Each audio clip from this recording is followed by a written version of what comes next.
Salut à tous, aujourd'hui on est à Venice Beach pour réaliser une review de sneakers. C'est complètement dingue, je profite de mon voyage en Californie à Los Angeles pour proposer une review dans le cadre d'un terrain de basket qui est le plus connu du monde, celui de Venice Beach.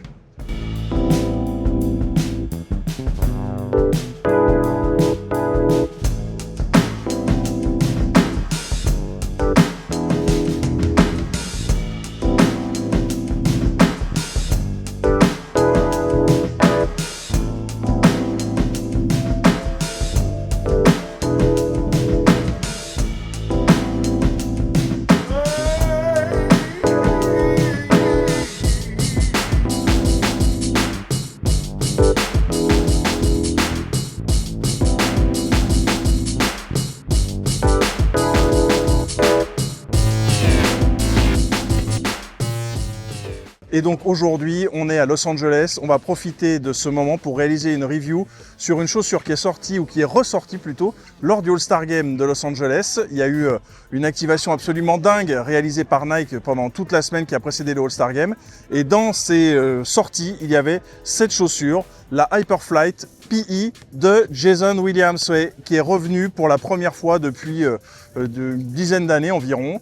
Et donc maintenant, on va vous proposer un unboxing très détaillé avec une vision complète de cette paire qui est ressortie, franchement très proche de l'original. C'est parti pour l'unboxing et je vous retrouve juste après. De Venice Beach jusqu'à l'unboxing, il n'y a qu'un pas, bon, des milliers de kilomètres aussi, mais quand même, pour vous proposer donc cette review exceptionnelle. Je pense qu'en France, je suis le seul à vous proposer aujourd'hui cette review sur la Nike Hyperflight.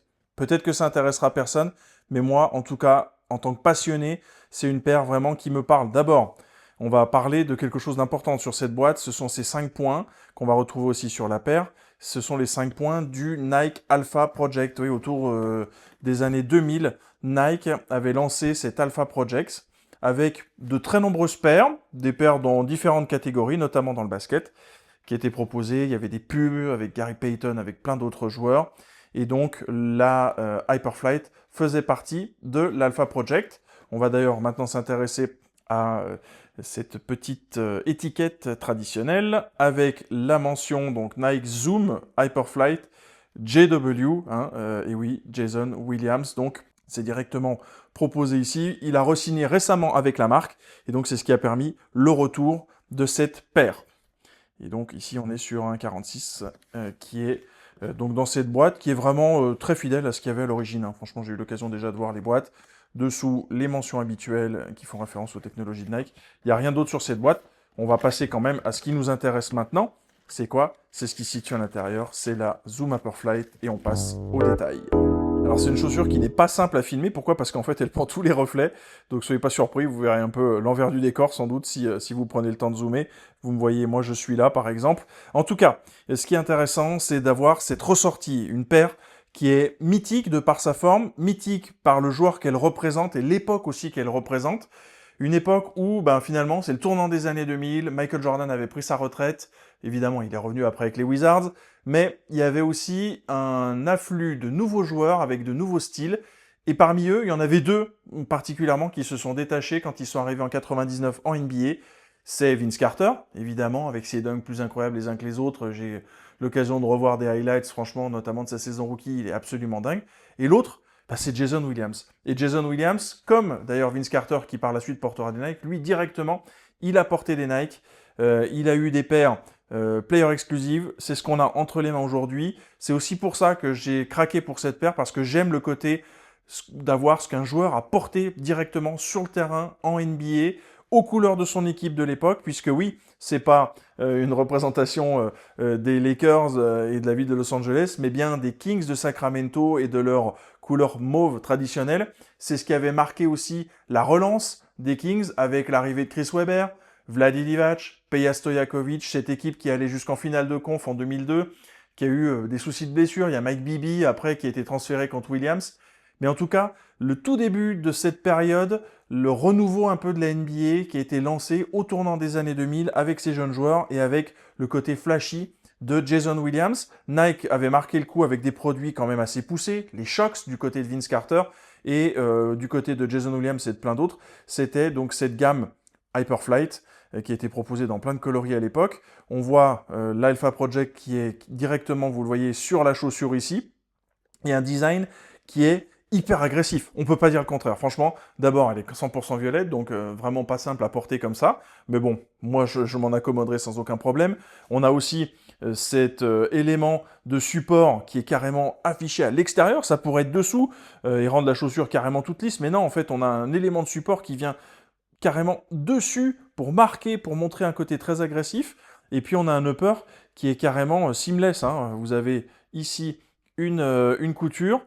Et pour le reste, c'est une seule pièce qui est proposée. Alors évidemment, tout ça, c'est du synthétique, les amis. Il ne faut pas s'attendre à avoir un cuir naturel. Mais pourquoi? Parce qu'aussi, ce qu'on recherche dans cette chaussure, clairement, comme vous le voyez, c'est la performance. C'est-à-dire de dire à un joueur NBA, tu peux aller jouer avec ça. Bon, avec un gros bémol, c'est pas très respirant. Parce que là, on est vraiment sur ce cuir brillant, ce patent leather synthétique qui occupe vraiment l'intégralité de la paire. Alors, ils se sont dit, on va faire des perforations sur le côté et sur la languette pour proposer quelque chose d'un peu plus respirant, mais il ne faut pas rêver. C'est une chaussure qui va vous tenir clairement très chaud aux pieds. Tiens, l'Alpha Project, on le retrouve aussi ici. C'est des petites touches subtiles comme d'habitude, les détails qui font la différence. Vous avez l'habitude que je dise ça. Alors, on va s'arrêter bien sûr sur les deux détails qui changent tout. La couleur, c'est une chose, mais c'est le numéro 55, bah ouais, parce que quand Jason Williams a joué à Sacramento et aussi quand il était en université, et puis après chez les Heat de Miami, il portait le 55. À Memphis, il a joué avec le numéro 2.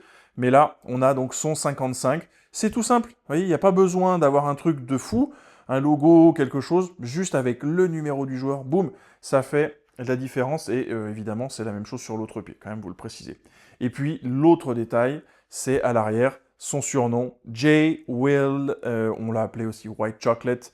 Il a eu plein d'autres surnoms, évidemment, mais là, sur la chaussure, on a un J-Will qui est directement à l'arrière. Donc, évidemment, sur les autres paires qui sont en train de ressortir, il y a eu d'autres coloris qui sont arrivés autour du All-Star Game qui ont été aussi mis dans les rumeurs. Il n'y aura pas ce J-Will, il n'y aura pas ce 55, ce sera des logos plutôt Nike classiques. Et c'est ce qui fait vraiment la différence avec cette paire aujourd'hui, et d'avoir un modèle qui est encore plus unique justement parce qu'on est sur une player exclusive de ce qui a été porté. La silhouette aussi a été très bien recréée. Alors moi j'ai jamais eu la OG, mais j'ai eu l'occasion de voir un comparatif avec ce qui avait été proposé.